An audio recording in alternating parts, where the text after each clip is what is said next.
There are so many restrictions on visual media, including your imagination. These things add up and take away from the point of their existence in the first place, to tell an impactful story. This is why movies will never beat books. Chapter 1. Visual Realities. To get made, movies and TV have to get paid for somehow. Someone's footing the bill. Rarely is it done independently, and most rely on massive studios bankrolling their operation. With these tight restrictions, although some less tight, they come with shortcomings. Budgets are real, and cuts need to be made somewhere, whether it's CGI, music, acting, staff, directorial, anywhere they can find. Anywhere that can get axed, will get axed. But these are the pillars of the visual media, and if any of them fall, the entire tower starts to crumble. The art that is trying to be made becomes worse for it. Of course, creativity thrives in restrictions, but when you're trying to tell a story that is grounded in the real world, but involves things that don't exist, if the CGI sucks, I'm sorry, you lost me. I'm instantly taken out.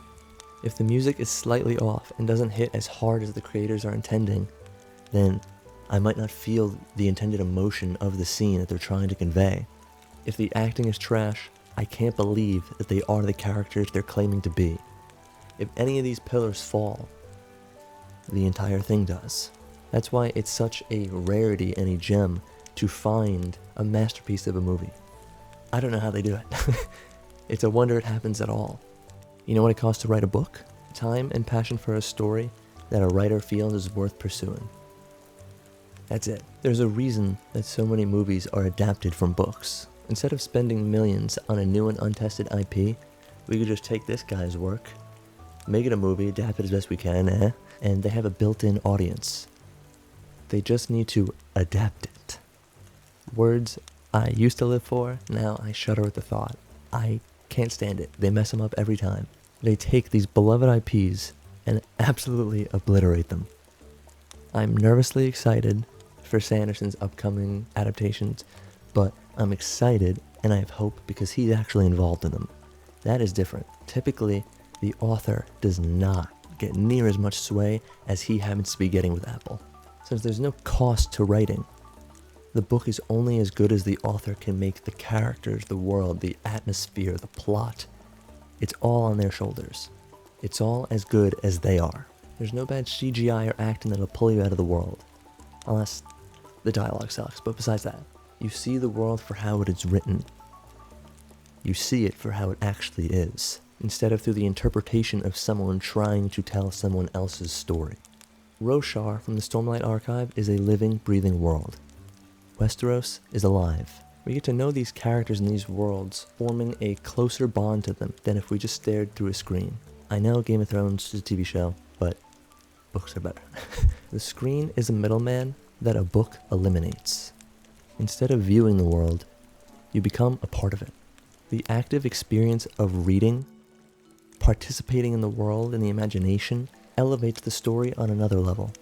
Instead of watching fight scenes and thinking, oh, that's pretty cool, or I don't really feel the intensity or the emotion in this battle, or like those hits kind of look kind of weak. You're in the fight scene. You feel your heart pounding. You feel the slamming. You feel the punches, every hit, every block.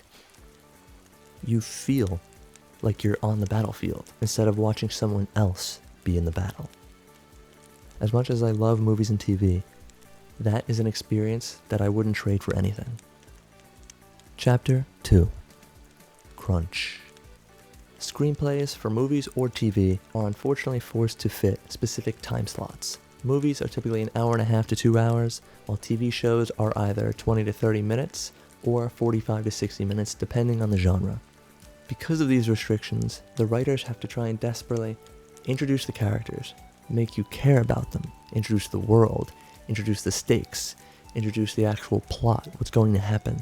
All of that while making it entertaining, while trying to balance the directorial side on, okay, how is it actually going to look to the viewer, let alone be read?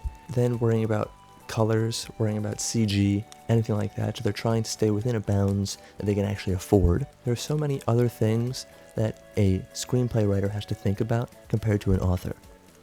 It's almost unfair.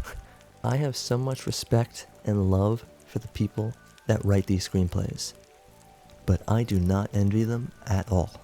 Books have the luxury of going for however long the author deems fit. Of course, if you're going through a publisher, then they can dictate how long they want your book to be, but if you're self-publishing, the sky is the limit. You can do whatever you want.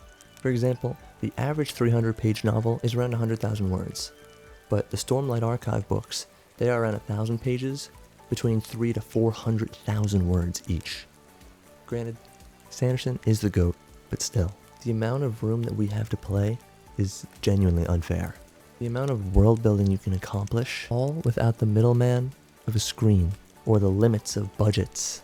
Just limitless imagination with the ability to run with it for as long as you want. Of course, authors have deadlines, publishers or editors giving them notes, feedback, wanting them to change things, fix stuff. Yes, but the reality is that it almost all falls on the author's shoulders. Does the world suck? Author's fault. Do the characters suck? Author's fault. Is the dialogue wooden? Author's fault. Is the plot kind of boring or meandering, pacing terrible? Author's fault. Everything that can go wrong rests entirely on one person's shoulders, whosever name is on the front of the book.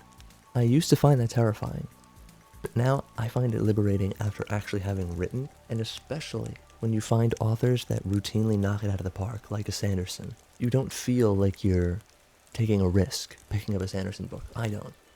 I always know I'm in for a killer ride, and I should sort of just let it happen. It builds a priceless level of trust and loyalty between reader and writer. It's unfair to say that loyalty is purely in books. There are a few directors and actors I can think of. Tarantino, Christopher Nolan, James Cameron. Those are basically the three I got. And actors like Leonardo DiCaprio or like Brad Pitt. Stuff like that, where you feel comfortable going to see any of their movies, no matter what the story is about, because you know that they will deliver a good story. It's not impossible. They're just moving a lot more pieces. And with more pieces, there's more room to fail. Chapter 3. Noise. Since a writer is not bound by anything other than their mind, they can let their imaginations run hog wild. They can go as far as they please. They could be on a foreign planet talking to a new species that's never existed, or they could be right down the street at the bar, all with just a few lines. Nothing else is stopping them. Because of that, I find the satisfaction of reading significantly higher than watching. When I finish reading a killer scene, I feel excited, jittery, nervous at what I just read, and I can't stop thinking about it. It's burned into my head as if I was there. And I'm just thinking about what is happening next. Let alone when I finish a book, I feel like I can take on the world. Maybe that's just me, but I feel like I truly accomplished something. I feel like it's the days of old, consuming texts from the lost archives, hearing of worlds lost to time. When I finish a movie or a TV show, I feel like I just sat there and indulged. I don't feel very good. I didn't do much, if that makes sense. Of course, when a movie or TV show hits, it hits insanely hard, in a different way to books.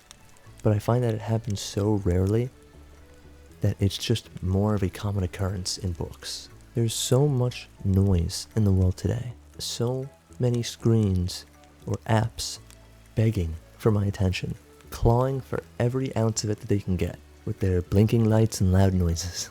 When the choice is a flashing black box versus chilling in my bed in dim lighting and quiet with a nice book in my hands, I found my answer 9 times out of 10.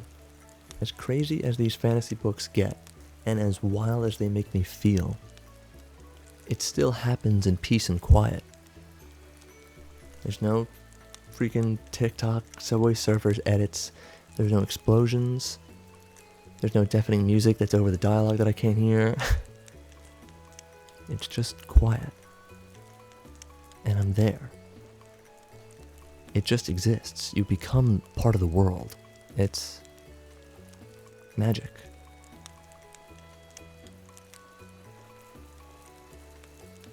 Movies and TV will always be mediums that I have a deep love and adoration for. They're what got me into stories and storytelling as a whole. Doctor Who showed me sci-fi could be heart-wrenching, and real, but also silly and comical at the same time.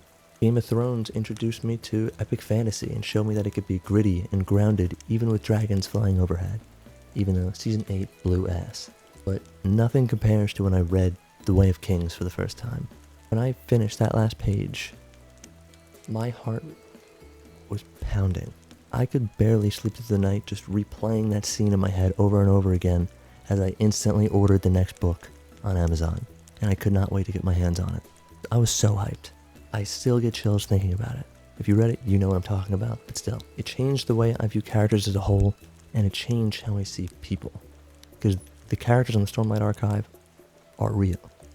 At the end of the day, art is still subjective, and it's all beautiful. Some is for me, some is not. And the same goes for you. But books just have my heart. And that's why I love writing. And I dream of getting published in the fantasy space. I want to tell stories that have the effect that these books have had on me, but for others. These stories that rocked my world. You could disagree. It is what it is. But I just think movies will never beat books. Anyway. Thank you for watching. Have a good one.